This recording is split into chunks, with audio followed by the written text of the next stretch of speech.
தலைவராக இருக்காருன்னு நினைக்கிறேன். ரொம்ப நல்லா செய்கிறாங்க. எங்கள் நிறுவனத்தில் பணிபுரிகின்றவர் சார்ல்ஸ் லெனின் அவர்கள். வேறு ஏதாவது கேள்விகள் இருந்தால் நீங்கள் கேட்கலாம்.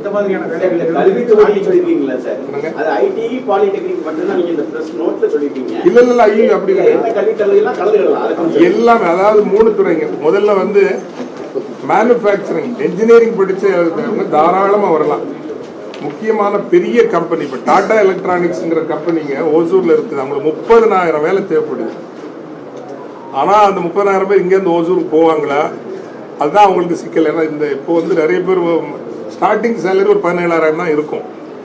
நம்ம பிள்ளைங்களுக்கு என்ன தெரிஞ்சுக்கணும்னா, முன்னாள் அமைச்சர் அவர்கள் சொன்னதை போல 2 வருஷம் அதில் வேலை செய்தாங்கன்னா அப்புறம் அப்படியே அவங்க படிப்படியாக மேலே போயிடலாம். 30,000 வேலை டாடா எலக்ட்ரானிக்ஸுக்கு மட்டுமே ஓசூரில் தேவைப்படுது. ஸோ என்ஜினியரிங் எம்ஆர்எஃப் வராங்க, ஹிண்டாய் வராங்க, டிவிஎஸ் லூகாஸ் வராங்க, ஃபெண்டர் வராங்க,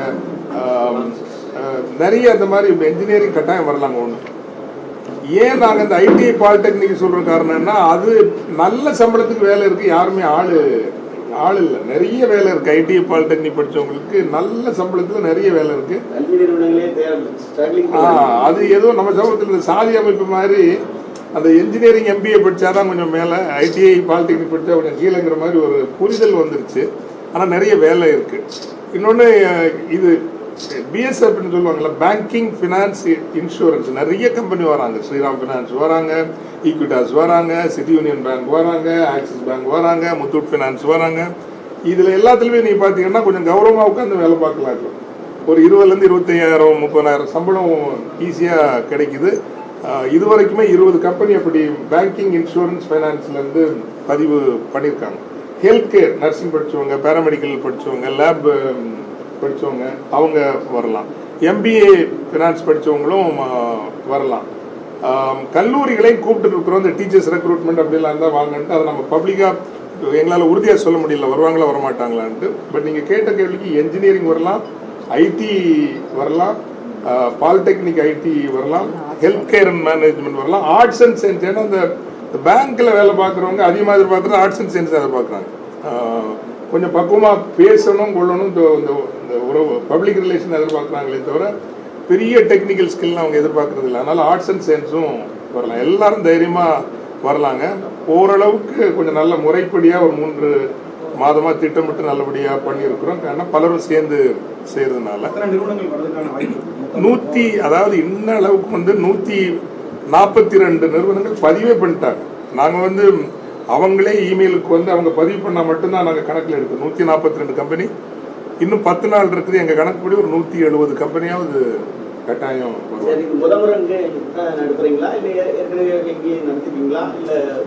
அதாவது ஒரு காலத்தில் இந்த வேலைவாய்ப்பு முகாம்ன்ற கான்செப்டை கொண்டு வந்ததே நாங்கள் தான் கொண்டு வந்தோம். 2007, 8, 9, 10 காலப்பகுதியில் கொண்டு வந்தோம். பட் அதுக்கப்புறம் வந்து ஒரு ஒரு நீண்ட இடைவெளி. பள்ளி கல்லூரி மாணவர்களுக்கு கல்வி உதவிங்கிற அந்த அணுகுமுறை நாங்கள் எடுத்து அமைதியாக நாங்கள் பண்ணிட்டு இருந்தோம்.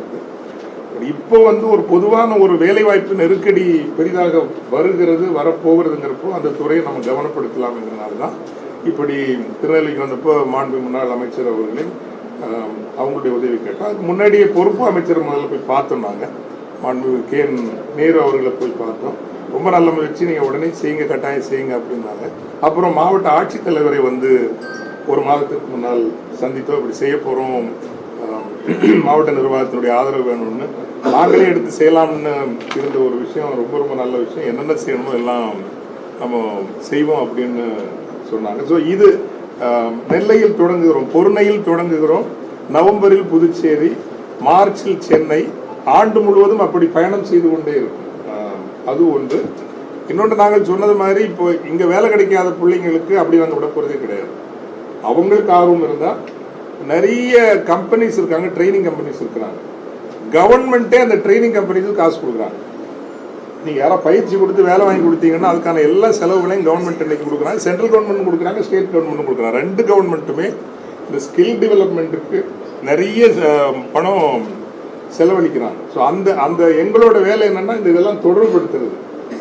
இளைஞர்கள், நிறுவனங்கள், உதவி செய்யக்கூடிய அரசாங்கம் மற்றும் பயிற்சி அளிக்கக்கூடிய நிறுவனங்களை இணைக்கின்ற அந்த வேலையை செய்வது எங்களுடைய வேலையாக இருக்கும். மேடம், நீங்கள் சொல்லும்போது உள்ளூர் இளைஞர்களுக்கான உட்கட்டமைப்பு அரசால் உருவாக்கி நீங்கள் உங்கள் வீட்டில் இருக்கிறவங்க ஐடி பார்க் போகிறாங்க. இன்னைக்கு வரைக்கும் அந்த ஐடி பார்க் காட்சி பொருளாக இருக்குது. ஒரு சில கம்பெனிகள் இருக்கக்கூடிய கம்பெனிகள் தான் வந்திருக்கு. அதற்கான முயற்சிகள் பெருமளவில் இல்லை. நீங்கள் அமைச்சராக இருந்தீங்க, இப்போ தொழில்துறையில் வந்துருக்கீங்க. வேறு ஏதாவது தொழில்துறை நிறுவனங்களோட வேலை வாய்ப்புலாம் சொல்லுங்க. வேறு ஏதாவது கம்பெனிகள் வர்றதுக்கான வாய்ப்புகள் முயற்சி உங்களால் மூலம் அந்த ஒரு பயிற்சி மையம் ஒன்று வருது. இப்போ அது பயிற்சி A2000 சொல்லிட்டு ஒரு நிறுவனம் வரப்போகுது. அது ஒரு பன்னாட்டு நிறுவனம். சிங்கப்பூரோட இணைந்து நம்ம தமிழர்களும் சேர்ந்து அந்த நிறுவனத்தை தொடங்கியிருக்காங்க. அந்த நிறுவனத்தின் பிரதான நோக்கமே அவங்கள ஒரு சிறந்த வேலைக்கு தயார்படுத்துவது. ஸோ அது கிட்டத்தட்ட அவங்க நம்ம ஐடி எல்காட்டில் தான் ஒரு பெரிய ஸ்பேஸ் எடுத்திருக்காங்க. ஸோ படிப்படியாக நம்ம கொண்டு வரணும். அந்த முயற்சி எடுத்து தான் ஆகணும். நீங்கள் சொன்ன மாதிரி இன்னும் அந்த எல்காட் நிறுவனங்கள்லாம் கூடுதலாக பயன்படுத்துவதற்கான அனைத்து முயற்சியும் இந்த அரசாங்கம் எடுத்துக்கொண்டு தான் இருக்கிறது. அதாவது இந்த முகாம் எத்தனை மணிலேருந்து எத்தனை மணி நடக்கும், பார்ட்டிசிபென்ட்ஸ் எத்தனை மணிக்கு கலந்துக்கிடணும், அப்புறம் இந்த துவக்க விழா ஏதாவது வச்சிருக்கீங்களா, ஏதாவது பொறுப்பு அமைச்சர் கூட? ஆமாம், பொறுப்பு அமைச்சர் கலந்து கொள்வார். அதான் அப்படி சொல்லுங்களேன். ஆமாம், மாவட்டத்திற்கான பொறுப்பு அமைச்சர் மாண்புமிகு K.N. நேரு அவர்கள் கலந்து கொள்வார்கள். ஏனைய முக்கியமான ஆளுமைகளை நாங்கள் இன்னும் போய் அழைத்து கன்ஃபர்மேஷன் வாங்கல. ஆனால் மாண்புமிகு சட்டப்பேரவை தலைவர் சபாநாயகர் அவர்களை அழைக்க முடிவு செய்திருக்கின்றோம். அதே போல் இந்த பகுதியை சார்ந்த முன்னாள் அமைச்சர்கள் மாண்புமிகு ஆவுடையப்பன் அவர்கள் இன்னும் யாரையும் நாங்கள் அழைச்சி கன்ஃபார்ம் பண்ணலை. இனிமேல் தான் அதெல்லாம் நாங்கள் பண்ணணும். மாண்புமிகு பாராளுமன்ற உறுப்பினர், மாண்புமிகு இந்த பகுதியினுடைய சட்டப்பேரவை உறுப்பினர்கள், மாண்புமிகு மரியாதைக்குரிய மேயர், துணை மேயர், யாரெல்லாம் இந்த பொறுப்பில் இருக்காங்களோ, அதனால அந்த கொலாபரேஷன் சொல்கிறாங்க. அந்த அதனால எல்லாருக்கும் அழைப்பு உண்டு. அத்தனை பேரையும் அழைக்கலாம்னு நாங்கள் இருக்கோம். அதாவது ஒன்று கூடல் 8 மணிக்கு, ஒன்று கூடல் காலையில் 8 மணிக்கு பதிவு. 9 மணிலிருந்து ஆரம்பிக்கும். 5:30 6 மணி வரைக்கும் தொடரும்.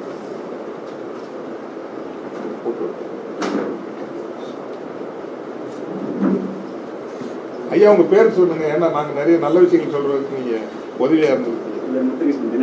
தினகரன் சீமா இருக்கீங்க. அதே மாதிரி தென்காசி பகுதியிலிருந்து வர்றதுக்கு ஆலடியார் அறக்கட்டளை சார்பாக நாங்கள் இலவசமாக பேருந்துகள் விட போகிறோம் அந்த ஸ்டூடெண்ட்ஸ்க்கு. ஏன்னா நிறைய பேர் நம்ம நினைக்கிற மாதிரி அவங்களால அவ்வளோ தூரத்துலேருந்து வர முடியாதுன்னு சொல்லிட்டு பாவூர் சத்திரம், ஆலங்குளம் போன்ற இடத்துல பஸ்ஸஸ் வச்சு அவங்கள இலவசமாக இந்த இந்த முகாமுக்கு வருவதற்கான அனைத்து ஏற்பாடுகளும் எங்களால் முடிந்த அளவுக்கு எங்கள் கழக சார்பாக நாங்கள் இதை செய்ய போகிறோம் என்பதையும் மகிழ்ச்சியோடு தெரிவித்துக் கொள்ள விரும்புகின்றேன். ஒரே ஒரு விஷயம், நீங்கள் இளைஞர்கிட்ட பதிவு செய்ய வேண்டியது, முதல்ல எடுத்த உடனே நம்ம இதுதான் கிடைக்குன்னா, இன்னைக்கு பார்த்தீங்கன்னா எல்லாரும் சென்னை போகணும், கோயம்புத்தூர் போகணும்னு நினைக்கிறாங்க. முதல் ஒர்க் எக்ஸ்பீரியன்ஸ் ரொம்ப ரொம்ப முக்கியம். அது எங்கே இருந்தாலும் அந்த ஒரு 2 வருட பயிற்சி ரொம்ப முக்கியம். அது ஒரு நல்ல நிறுவனத்தில் ஒரு மாவட்டத்தில் கிடைச்சா கூட அதை உடனே அவங்க அந்த வாய்ப்பை பயன்படுத்தி கொண்டால் அடுத்த பணி கிடைப்பதற்கு மிகவும் எளிதாக இருக்கும். காலப்போக்கில் மாவட்டங்களில் தான் அதிக அளவு வளர்ச்சி இருக்கும், சுற்றுச்சூழலும் சிறப்பாக அமையும், அவங்க வாழ்வாதாரமும் சிறப்பாக இருக்க வேண்டும் என்றால் இன்றைய இளைஞர்கள் முக்கியமாக பெருநகரங்களை நோக்கி செல்லாமல் தமிழ்நாடு உள்ள அனைத்து மாவட்டங்களிலும் சென்று பணியாற்றினால், ஏன்னா நம்ம இந்தியாவில் அதிக அளவுக்கு நகர்ப்புறம் உள்ள ஒரு மாநிலம், நியர்லி 65% தமிழ்நாட்டில் இட்ஸ் அர்பனைஸ்ட். ஸோ அதுதான் ஏற்கனவே சொன்ன மாதிரி எங்களது முதல்வர் அவர்கள் ஒரு தரமான லெவல் பே, எல்லாருக்கும் ஒரு சமதள சமுதாயத்தை உருவாக்குவதற்காக தான் இன்றைக்கி அந்த நம்முடைய ஃபாதர் காஸ்பர் சொன்ன மாதிரி அந்த நாள் முதல்வன் திட்டம் மாதிரி ஒரு அருமையான திட்டம் உலகத்தில் எங்கேயுமே கிடையாது. நானே கண்கூடாக பார்த்துருக்கேன். உங்களுக்கே தெரியும், அந்த நாள் முதல்வன் திட்டத்து வாயிலாக அந்த யூபிஎஸ்சி எக்ஸாம் போய் கிட்டத்தட்ட 43 பேர் இன்றைக்கி யூபிஎஸ்சி எக்ஸாமில் பல லெவல்ஸில் பாஸ் பண்ணிட்டு இருக்காங்க. இதுக்கு முக்கியமான காரணம் நான் மீண்டும் ஒரு திராவிட முன்னேற்ற கழகம் தான் அதுக்கு முக்கியமான காரணம்னா, இந்தியாவிலே முதலாக கணினி என்ற ஒரு பாடத்தை அரசு பள்ளிகளில் அறிமுகப்படுத்திய பெருமை டாக்டர் கலைஞர் அவர்களுக்கு தான் உண்டு. அதே வழியில் எங்களுடைய முதல்வர் அவர்கள் இன்றைக்கி உயர்கல்வியை அடுத்த நிலைக்கு ஒரு மேலை நாடுகளுக்கு விட சிறப்பாக எடுத்து சென்று கொண்டிருக்கின்றார். இன்றைக்கி பார்த்திங்கன்னா கிராஸ் என்ரோல்மெண்ட் ரேஷியோ இந்தியாவிலே உயர்நிலை கல்வியில் தமிழ்நாட்டில் தான் அதிகமாக இருக்குது. கிட்டத்தட்ட 52%. அமெரிக்காவில் கூட அவ்வளோ கிடையாது. அப்புறம் இங்கே வந்து எஜுகேஷன் இஸ் நாட் எக்ஸ்பென்சிவ். இந்தியாவில் முக்கியமாக தமிழ்நாடு மாநிலம் போல் ஒரு குறைந்த கட்டணத்தில் தரமான ஒரு கல்வி தருகின்ற மாநிலம் எங்குமே கிடையாது. மேலை நாடுகளில் வந்து நிறைய பேர் காசு இல்லாத ஒரே காரணத்துக்காக படிக்க மாட்டாங்க. இங்கே வந்து நீங்கள் இங்கே வந்து படிக்க வாங்கன்னு சொல்கின்ற ஒரு அரசாங்கம் கல்வியை தந்தா, ஏன்னா நாலேஜ் இஸ் பவர். அதை உணர்ந்து கொண்டு தான் எங்களுடைய அரசு வந்து இன்னைக்கு இத்தனை முயற்சிகளை செய்து கொண்டு, அதனால தான் அன்பு ஊரக வளர்ச்சித்துறை அமைச்சரும் இதற்கான ஒரு பெரும் முயற்சியை எடுத்து தென்பகுதி மக்கள் அவங்க வந்து இன்னும் மேலே வரணும்னு சொல்லிட்டு, ஏன்னா இங்கே தொழில் வளர்ச்சி வந்து கொஞ்சம் கம்மின்னு ஒரு தவறான ஒரு கருத்து இருக்குது. ஒரு காலத்தில் வந்து it was considered Oxford of South இந்தியான்னு சொன்னாங்க. ஆனால் இன்றைக்கி நம்ம மாணவர்கள் ஏதோ ஒரு காரணத்துக்காக இங்கே இருக்கிற பழைய கல்லூரிகளில் படிக்கிறதை விட்டு மற்ற மாவட்டங்களுக்கு செல்ல வேண்டும் என்று நினைக்கிறார்கள். இதையெல்லாம் கொஞ்சம் நீங்கள் எடுத்து சொல்லி நம்முடைய மாவட்டம், நம்முடைய தமிழ்நாடு, அதே மாதிரி நம்முடைய மாவட்டம் வளர வேண்டும் பொருளாதார ரீதியாகனா அந்த மாணவர்கள் உள்நோக்கி தங்களை தயார்படுத்திக் கொள்ள வேண்டும் என்பதை ஏன்னா நிறைய பேர் வந்து நீங்கள் பார்த்தீங்கன்னா சிடிஎஸ்ல டிசிஎஸ்லாம் வேலை செஞ்சுட்டு ஒரு 5-6 வருஷம் கழிச்சு ஊருக்கே வந்துடுறாங்க. அது நல்லது தான். ஆனால் அதற்கான அது ஏன்னா அந்த எக்ஸ்பீரியன்ஸ் அவங்களுக்கு ஒரு பெரிய அளவில் அவங்களுக்கு ஹெல்ப் பண்ணுது. ஆனால் இப்போ வந்து அந்த தேவை அதிக அளவுக்கு இல்லைன்னு நாங்கள் நம்புகிறோம். ஏன்னா இன்னைக்கு இப்போ ஒரு பெரிய கார் கம்பெனி வேறு திறக்க போகிறாங்க. ஸோ இன்றைக்கி எல்லாமே இருக்குது. பிஏ இங்கிலீஷ் படித்தவங்க, பிஏ எக்கனாமிக்ஸ் படித்தவங்க இன்னைக்கு எல்லாருக்கும் வேலை வாய்ப்பு தயாராக இருக்கிறது என்பதை மட்டும் எடுத்து சொல்ல விரும்புகிறேன். ஒரே நிமிஷம் அந்த சென்னை வாழ் நெல்லை மக்கள் அவங்க ஒரு வார்த்தை அவங்கள பற்றி சொல்லட்டும். அதுக்கு பிறகு ஒரு நிமிஷத்துல எல்லாம் சம்மரைஸ் பண்ணி சுருக்கி நான் சொல்லுவேன். ஃபாதர் மற்றும் முன்னாள் அமைச்சர்களோடு இணைந்து பேச இருப்பது உள்ளபடியே மகிழ்ச்சி அளிக்கிறது. நாங்கள் வந்து திருநெல்வேலியில் பிறந்து வளர்ந்து தாமிரபரணி தண்ணி குடித்து வளர்ந்து படித்து அதுக்கப்புறம் சென்னையில் போய் ஒரு 20 வருஷமாக இருக்கோம். சென்னை வாழ் நெல்லை மக்கள் நலச்சங்கம் அப்படின்னு ஒரு அமைப்பு வந்து ஏற்படுத்துகிறோம். ஒரு 5-6 வருடங்களுக்கு முன்னால். இவர் வந்து நிறுவன தலைவர், நான் வந்து பொதுச் செயலாளர். சைமன், நான் சங்கர்மணி. ஸோ கொரோனா காலங்களில் நிறைய நெல்லை டாக்ஸ் அப்படின்னு ப்ரோக்ராம் நீங்கள் பார்த்துருக்கலாம் மேபி ஆன்லைனில். நிறைய நெல்லை சார்ந்த ஆளுமைகளோட பயணித்தோம், நிறைய விஷயங்கள் பண்ணோம். ஸோ இந்த குறிப்பாக வந்து நம்ம ஊர் அப்படின்னாலே நிறைய பேர் என்ன சொல்கிறாங்கன்னா, ஊரில் நிறைய ஜாதி வன்முறைகள் இருக்குது, அது இருக்குது, பசங்க வந்து சரியாக படிக்கிறது இல்லை, ஊரில் ஏதாவது கொலை நடந்துச்சுன்னா இன்னைக்கு யாரை போட்டது, இப்படி தான் கேட்குறாங்க நார்மலாக. அதான் வந்து மக்களுக்கு வந்து இதுக்கு என்ன காரணம்னு ஒரு இது பண்ணாங்க அப்படின்னா, ஒரு ஆய்வு ஒரு ரிப்போர்ட்டில் என்ன சொல்கிறாங்கன்னா, இதுக்கு வந்து சரியான வேலைவாய்ப்புகள் இல்லாத ஒரு காரணம் அப்படின்னு சொல்கிறாங்க.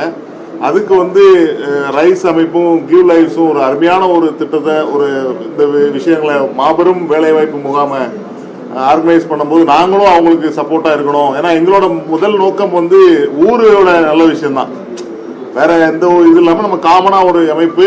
ஃபாதரும் வந்து அதே மாதிரி தான் வந்து ஒரு உலக தமிழர்கள்ட்ட ஒரு பெரிய நேம் வாங்கின ஒரு தலைவர் அவர். ஸோ அதனால் இது நல்ல விஷயமா இருக்கட்டும் அப்படின்னு நம்ம ஊருக்கு பண்ணுற கிவிங் பேக் டு த சொசைட்டியாக நாங்கள் பார்க்குறோம். ஸோ அதனால் நம்ம இதை வந்து உறுதுணையாக இருந்து பண்ணுறோம். இது நல்ல ஃபாதர் மற்றும் அமைச்சர் அவர்கள், முன்னாள் அமைச்சர் சொன்ன மாதிரி இது வந்து ஒரு பெரிய ஒரு தொடக்கமாக, நல்ல தொடக்கமாக இருக்குது. இது வந்து தமிழ்நாடு முழுக்க பரவும். அது எல்லாமே நெல்லையிலேருந்து தான் ஆரம்பிக்கும். ஃபாதர் நல்ல விஷயங்கள் எல்லாமே நெல்லையிலேருந்து தான் ஆரம்பிச்சிருக்கோம். அதுக்கப்புறம் தான் எல்லா ஊருக்கும் போயிருக்கோம். பட் அதே மாதிரி இதுவும் இங்கே ஆரம்பிக்குது. மக்கள் அனைவரும் கண்டிப்பாக கலந்துக்கணும். எங்களை பொறுத்தவரை மதுரைக்கு கீழே இருக்க எல்லா தென் மாவட்டமும் வரணும் அப்படின்னு நினைக்கிறோம். ஒன்லி இந்த 3 மாவட்டம் மட்டும் இல்லாமல் கண்டிப்பாக 3 மாவட்டம் தான் நம்ம ஒருங்கிணைந்த நெல்லை மாவட்டம். ராமநாதபுரம், விருதுநகர், கன்னியாகுமரி எல்லாருமே வந்து கலந்துக்கணும்னு நினைக்கிறோம். பொறுமைன்னு சொன்னா நெல்லையோட தனித்துவமே தமிழ்நாட்டில் ஒரே ஒரு ஆறு வந்து தமிழ்நாட்டிலே தொடங்கி தமிழ்நாட்டிலே முடிகிற ஒரு ஆறு வந்து நம்ம பொருணை நதி தான், நம்ம தாமிரபரணி ஆறு. ஸோ அவ்வளோ சிறப்பு மிகுந்த கல்வி வந்து முதலாக நெல்லை மண்ணில் தான் பெரிய அளவில் உருவெடுத்து கல்வியாளர்களை உருவாக்கிய ஒரு மாவட்டம் வந்து நெல்லை மாவட்டம். ஸோ இதெல்லாம் உள்வாங்கி கொண்டு இன்னும் நம்ம அடுத்த கட்டத்துக்கு போனோம். பொருளாதார உயர்வு, வேலை வாய்ப்பு, ஒரு இண்டஸ்ட்ரியலைஸ்ட் சிட்டியாக எப்படி ஒரு கோயம்புத்தூரை விட ஒரு சென்னைக்கு சமமாக ஒரு வேலை வாய்ப்பை உருவாக்குகின்ற ஒரு நிலமாக நம்முடைய பொருணை நிலம் மாற வேண்டும். நன்றி. அப்போ சுருக்கி சொல்லிடுறாங்க எல்லாம் வந்து தென் தமிழகத்தின் மாபெரும் வேலைவாய்ப்பு முகாம் வருகின்ற ஜூலை மாதம் 5ஆம் தேதி பிரான்சிஸ் சேவியர் பொறியியல் கல்லூரியில் நடைபெறுகிறது. தமிழகத்தின் பல்வேறு நகரங்களிலிருந்து, குறிப்பாக திருநெல்வேலி, தூத்துக்குடி மாவட்டங்களிலிருந்து 150க்கும் மேலான நிறுவனங்கள் பங்கேற்கின்றன. பொறியியல் துறை, ஐடி துறை, banking and finance and insurance துறை, ஹெல்த் கேர் இண்டஸ்ட்ரி, இப்படி பல்வேறு துறைகளை சார்ந்தவர்களுக்கும் வேலை வாய்ப்பு கிடைக்க இருக்கிறது. 8000த்திற்கு மேலான வேலை வாய்ப்புகள் ஏற்கனவே உறுதியாகிவிட்டது என்கின்ற அளவுக்கு இடம் இருக்கிறது. இளையோர்களை அன்போடு அழைக்கின்றோம். முன்னதாகவே பதிவு செய்தால் கட்டணம் இல்லை. www.givelifes.com இந்த இணையதளத்தில் பதிவு செய்யலாம், அல்லது 91500632 என்கின்ற எண்களில் நீங்கள் எண்ணுக்கு பதிவு செய்யலாம். கடைசி நாள் வந்தால் ஒரு சிறு கட்டணம், அது தண்டனை கட்டணம் போலத்தான், கட்டணம் வாங்குவதற்காக அல்ல. முன்னதாகவே பதிவு செய்தால் ஒவ்வொரு நாளும் எவ்வாறு நீங்கள் நேர்காணலை எதிர்கொள்ள வேண்டும், என்னென்ன கேள்விகள் கேட்கப்படும், என்னென்ன அந்த நிறுவனங்கள் எதிர்பார்க்கின்றன என்பதை பற்றி இளையோர்களுக்கு பயிற்சியும் வழங்கப்படும். சமூக அமைப்புகளையும் இந்த பகுதியில் உள்ள தொழில் நிறுவனங்களையும் இளையோர்களையும் இந்த வேலைவாய்ப்பு முகாமுக்கு அழைக்கின்றோம். இந்த வேலைவாய்ப்பு முகாமுக்கு முழு ஒத்துழைப்பு தருகின்ற மாவட்டத்தினுடைய பொறுப்பு அமைச்சர் மாண்புமிகு திரு KN நேரு அவர்களுக்கும், மாவட்ட நிர்வாகத்திற்கும், தமிழ்நாடு ஸ்கில் டெவலப்மெண்ட் கார்ப்பரேட் திறன் மேம்பாட்டு கழகத்திற்கும், ஆலடி அருணா கல்வி அறக்கட்டளை என்ற ஒரு நிறுவனத்திற்கும், சென்னை வாழ் நெல்லை மக்கள் அமைப்பிற்கும், ரோட்டரி தாமிரபரணி அமைப்பிற்கும், CII அமைப்பிற்கும், இன்னும் பல்வேறு சமூக அமைப்புகளுக்கும், எல்லாவற்றுக்கும் மேலாக இந்த காலை பொழுதில் இவ்வளவு ஆர்வத்தோடு எங்களை ஊக்கமும் உற்சாகமும் படுத்திய நெல்லை பத்திரிகையாளர் மன்றத்திற்கும், பத்திரிகையாளர் ஊடக சமூகத்திற்கும், அதை ஒருங்கிணைத்த திரு பதி அவர்களுக்கும் எங்கள் நெஞ்சார்ந்த நன்றி, வணக்கம்.